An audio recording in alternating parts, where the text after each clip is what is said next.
اب ہم رافضیت کا فیض بیان کر رہے ہیں. فیض جی جی نئی چیز ہے. جی بالکل.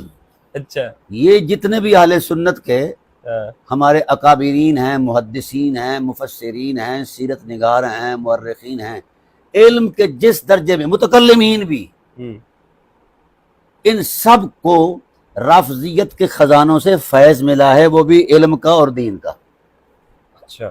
ہاں جی، یہ میں نے اسی لیے تحقیق کی ہے. یہ 2 جلدوں کے اندر میری کتاب ہے. صحاح ستہ کے روات پر میں نے جائزہ لیا ہے قبلہ. بخاری، مسلم، نسائی، ترمذی، ابو داؤد اور ابن ماجہ وغیرہ، ان میں 16,000 احادیث ایسی ہیں جن کے راوی رافضی ہیں اور غالی شیعہ ہیں. اللہ اکبر. یہ فیض لیا ہے ان بے دینوں سے، دین والوں نے. بے دینوں سے دین لے کر پھر ان کو بے دینوں کا جناب بے دین ہونے کا تانا دے رہے ہیں. بھئی بے دین سے دین لینا خود بے دینی ہے. رافضی اگر بے دین ہے تو پھر اس سے دین لینا تو جائز ہی نہیں ہے. تو یہ 16,000 احادیث جو ہیں یہ انہوں نے روافض سے لی ہیں. صحیح بخاری کے 40 سے زیادہ شیوخ روافض ہیں. ٹھیک ہے. ہاں جی، 40 سے زیادہ. 40 سے زیادہ. ایک بندے کے 40 استاذ شیعہ ہیں. رافضی شیعہ بھی نہیں. ہاں. شیعہ کے بھی 3 درجے میں نے کیے ہیں. ایک سادہ شیعہ، ایک غالی شیعہ، اچھا. اور ایک رافضی. ٹاپ کلاس کا. اور پھر ٹاپ کلاس میں رافضی ہے. اور رافضی کی بھی 19 قسمیں ہیں. وہ ساری میں نے اسماء الرجال کی کتابوں سے نکالی ہیں. یہ سارے ان بخاری مسلم میں موجود ہیں. سب بخاری مسلم میں موجود ہیں. ان کے استاد ہیں. ان کے استاد ہیں، شیوخ ہیں. اور امام ذہبی علیہ الرحمہ نے تو یہاں تک کہہ دیا، یعنی وہ دیانتدار لوگ تھے نا، محقق تھے، مولوی نہیں تھے. اچھا. ہاں، یہ ایک فرق ہے مولوی میں اور محقق میں، ایک فرق ہے. ہاں، کیونکہ مولوی جو ہے وہ سنی سنائی پر ٹھا کر دیتا ہے، محقق جو ہے وہ توڑ پہنچ کر بات کرتا ہے.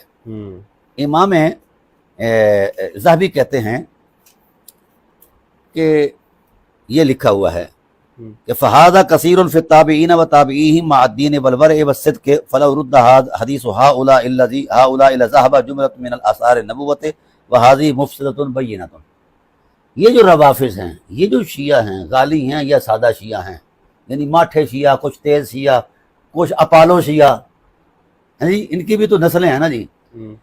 وہ کہتے ہیں کہ اگر ان کو حدیث کی سند میں قبول نہ کیا جائے یا ان کی روایات کو قبول نہ کیا جائے تو روئے زمین پر رسول اللہ کی حدیث کسی کو نہیں ملے گی. اب 16,000 احادیث جو ہیں یہ صرف صحاح ستہ کی روافض کی خیرات ہے، شیعوں کی خیرات ہے. غالی شیعہ ہیں یا سادہ شیعہ ہیں، میں نے ہر ایک کا الگ سے ریکارڈ دے دیا ہے، اس کا پہلے تشخص بیان کیا ہے اور بالترتیب پھر اس پر علماء اہل سنت کی آراء پیش کی ہیں کہ وہ اگر رافضی ہے تو کس درجے کا ہے، شیعہ ہے تو کون سی نسل کا ہے. یہ ساری چیزیں میں نے بیان کر کے پھر کس راوی کی حدیث کے کس مصدر میں کتنی روایتیں ہیں وہ بیان کی ہیں. پھر اس کے بعد میں نے دوسری جلد کے اندر بحمد اللہ تعالیٰ قبلہ مفتی صاحب میں نے وہ تمام روایات نکال کر رکھ دی ہیں. یہ 16,000 احادیث کا ریکارڈ ہے. ہاں، ایک کالم کے اندر اس کا نام ہے راوی کا. ان کے پاس کچھ نہیں بچا. بچے نہ بچے 2 ہی باتیں ہیں. اب آئیے اصول کی طرف. ہمارے اصولی لوگ جو ہیں، محققین، محدثین، اللہ تعالیٰ ان کی ارواح رحمت کو بلندیاں عطا کرے جنہوں نے حدیث نبوی کو جمع کر کے ہمیں دیا ہے. یہ محسن ہیں اسلام کے، محسن ہیں اپنے امت کے. ان کا احترام کرنا چاہیے. ہم بڑی لچر زبان بولتے ہیں جس وقت مولویت میں آتے ہیں تو رگڑ دیتے ہیں فلاں فلاں فلاں فلاں، احساس ہی نہیں کرتے کہ کون کس بندے کا کردار کتنا علمی اور دینی. احترام کرنا چاہیے. ویسے بھی خلقی اعتبار سے ہر چھوٹے سے چھوٹے بندے کا بھی احترام ہونا چاہیے، بڑے سے بندے کا بھی احترام ہونا چاہیے. اب صورت حال یہ ہے کہ جس وقت محدث حدیث لیتا ہے تو راوی کی چھان بین کرتا ہے. ابتداً روایت کے قبول میں جو ایک اصول قائم کیا گیا ہے کہ کس کی روایت قبول ہے اور کس کی مردود ہے. راوی کے اندر وہ کیا خوبیاں ہوں تو پھر روایت قبول ہے، اور کیا نہ ہوں تو وہ روایت قبول نہیں ہے. سب سے پہلی خوبی مفتی صاحب راوی کے لیے اسے شرائط راوی کہتے ہیں. جی. ہماری نور و انوار سے لے کر ابن ابی حاتم تک میں نے 300 کتابیں اصول کی پڑھی ہیں. ٹھیک ہے, ہر ایک نے اس مقصد کو بیان کیا ہے. شرح نخبۃ الفکر سے لے کر تدریب الراوی اور آگے جا کر مطلب وغیرہ وغیرہ, ان کے اندر یہ سب بات کامن ہے موجود کہ سب سے پہلے اس راوی کے لیے شرط یہ ہے کہ وہ مسلمان ہو اور کامل مسلمان ہو. اسلام ایک ضابطہ حیات ہے, اس سے حدیث لیں گے, غیر مسلم سے حدیث نہیں لیں گے. مسلمان ہونا شرط روایت ہے, جو مسلمان ہوگا وہی اتھارٹی رکھتا ہے کہ وہ حدیث رسول بیان کرے, کیونکہ اسلام دین فطرت ہے, اسلام اپنانے والا جھوٹ نہیں بولتا. اس لیے اسلام کے ٹائٹل پر اس کی سچائی پر یقین کرتے ہوئے اس سے حدیث لی جاتی ہے کہ جو عام معاملات میں بھی جھوٹ نہیں بولتا, یہ حدیث ذات رسول پر جھوٹ کیسے بولے گا, کیونکہ ذات رسول نے یہ قانون بنا دیا ہے کہ جو شخص میری طرف ایسی بات منسوب کرے جو میں نے نہیں کی, یعنی حدیث گھڑے, فَلْيَتَبَوَّأْ مَقْعَدَهُ فِي النَّارِ, پھر وہ اپنا ٹھکانہ جہنم میں بنائے. اس اصول کے تحت محدثین نے اور محققین نے یہ طے کیا ہے کہ راوی وہی ہو سکتا ہے جس کے اندر یہ پہلی شرط موجود ہو کہ وہ مسلمان ہو. تو گویا اس اعتبار سے ان تمام روافظ کو محدثین اہل سنت نے, مفسرین اہل سنت نے, محققین اہل سنت نے اولاً مسلمان مانا ہے. ڈرامہ تو یہ ہے مفتی صاحب, اکابر جو ہیں ان کو مسلمان کہہ رہے ہیں, اس حالت میں بھی مسلمان کہہ رہے ہیں, اور یہ مولوی صاحبان اس کو گالی بنا کر اہل بیت کے محبین سے کہتے ہیں کہ جناب والا یہ رافضی ہو گیا ہے. یہ دین نہیں ہے, یہ ڈرامہ بازی ہے. دوسری شرط یہ ہے کہ وہ عادل ہو, اس کے اخلاق میں اتنی مروت ہو کہ کبھی راستے میں بیٹھ کر وہ پیشاب کرنے والا بھی نہ ہو, یہ احتیاط ہے. اور پھر کبیرہ سے وہ مکمل اجتناب اس نے کیا ہوا ہو, صغائر پر اصرار نہ کرتا ہو, اس کے اخلاق کی حرمت اتنی ہو کہ اس کے وجود سے اخلاق کی خوشبو آتی ہو. کیوں؟ حدیث رسول کا مقام یہی ہے کہ وہ اس راستے سے آئے جو راستے پاکیزہ ہیں اخلاق کے اعتبار سے. اور پھر تیسری شرط جو ہے عاقل ہونا, اس کا عقل بھی کامل ہو. ماتوبہ سے یا جناب والا فاطر العقل سے, مجنون سے, سبی سے جو چھوٹا ہے بالکل, اس سے اس لیے نہیں لیتے کہ وہ حدیث سمجھنے کا فہم ہی نہیں رکھتا.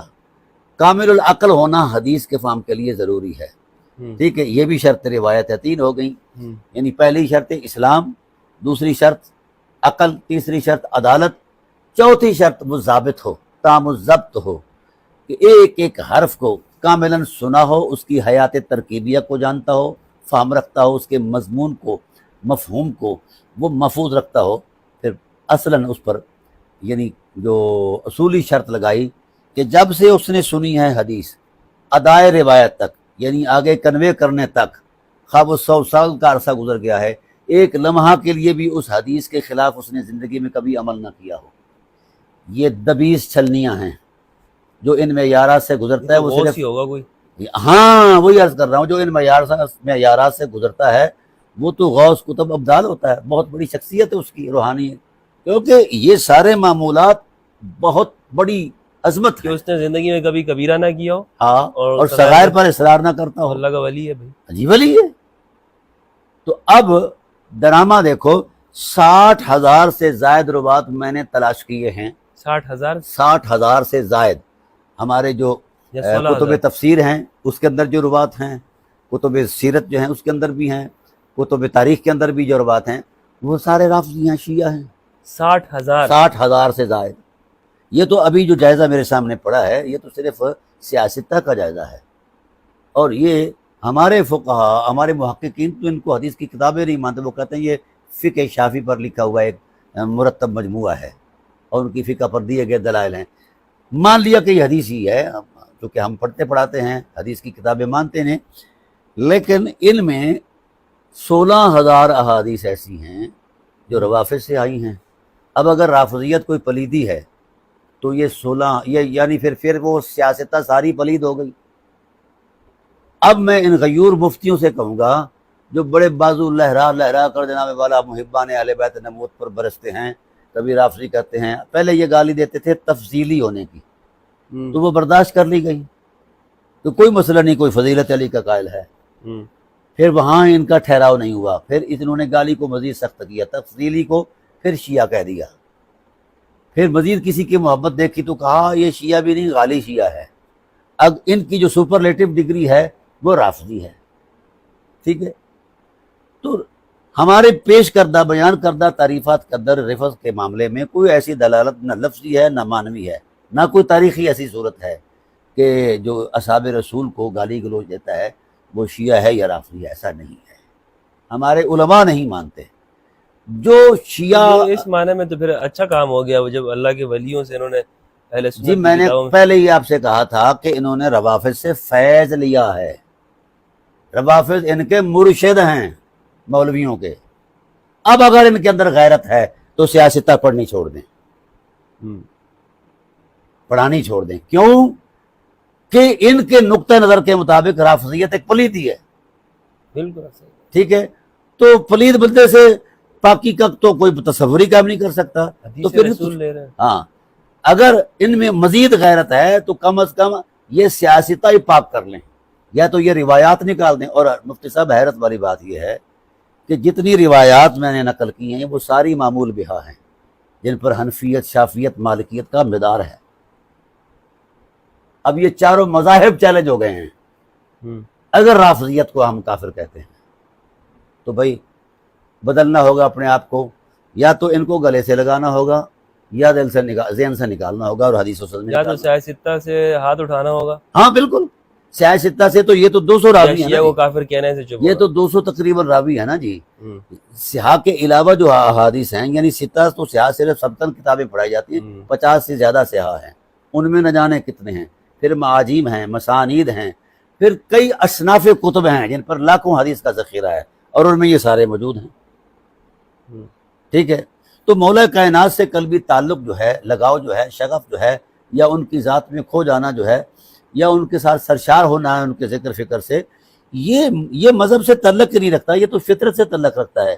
اور اس ٹائٹل پر سب سے پہلا امام رافضیوں کا، سب سے پہلا امام شیعوں کا، جو مولا کائنات کو اس ٹائٹل پر دیکھتا ہے، سب سے مقدم سمجھتا ہے، اسے عبداللہ ابن مسعود فقیہ امت کہتے ہیں، اور ان کی جماعت ہے پوری صحابہ کی، یہ شیعہ تھے یہ شیعت ہے عبداللہ ابن مسعود۔ عبداللہ ابن مسعود اس تعریف کے مطابق۔ حالانکہ ان کی مرویات ہٹا دی جائیں تو حنفیت دھڑام سے گر جائے گی۔ ہاں جی، یہ حنفی چوڑے کیوں ہیں؟ عبداللہ ابن مسعود پہ وجہ عبداللہ ابن مسعود، وجہ یہ ہے کہ وہ صرف محدث نہیں تھے، وہ فقیہ بھی تھے۔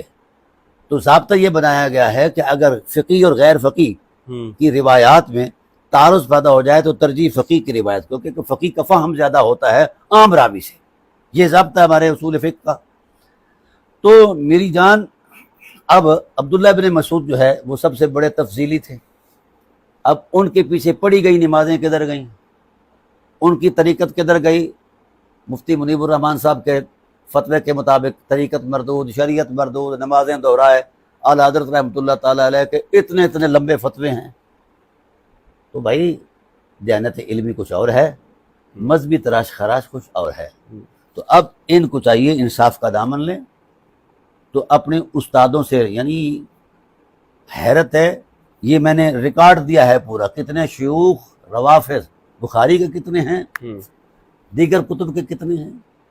تعجب اس بات پر ہے، اگر یہ لوگ خبیث تھے، پلید تھے، اور ان کی نشاندہی کی بھی گئی ہے، شتام رافضی، خبیث رافضی، زائغ رافضی، فلاں فلاں، باوجود ان چیزوں کے بھی ان سے جناب اللہ روایتیں لی گئی ہیں، علم لیا گیا ہے، دین لیا گیا ہے۔